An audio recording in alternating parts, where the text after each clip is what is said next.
ચિઠ્ઠી, લેટરને સાચા એડ્રેસ પર પહોંચાડવા માટે તેને સાચા પોસ્ટ બોક્સમાં નાખવો પડે. જો આપણે ગવર્મેન્ટ દ્વારા ઓથોરાઇઝ્ડ માન્ય પોસ્ટ બોક્સમાં લેટર નાખીએ તો તે તેની મંજિલે પહોંચી જાય છે. પણ જો દેખાવમાં એક સરખા લાગતા પણ પોસ્ટ ઓફિસ દ્વારા માન્ય ન હોય એવા પોસ્ટ બોક્સમાં આપણે લેટર નાખીએ તો તે તેની મંજિલે ક્યારેય નહીં પહોંચે.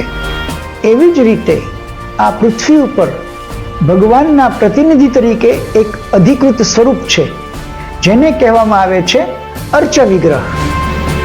આ મૂર્તિ દેખાવમાં પથ્થર કે ધાતુ જેવી લાગે, પરંતુ તે ભગવાનનું અધિકૃત સ્વરૂપ છે જેના દ્વારા ભગવાન તેમને કરવામાં આવેલી સેવાનો સ્વીકાર કરે છે.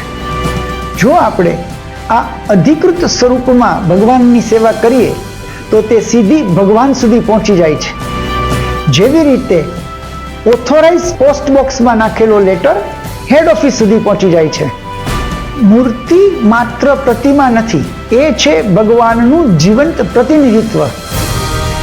માટે સાચું માધ્યમ પસંદ કરો અને એ છે અર્ચ વિગ્રહની સેવા.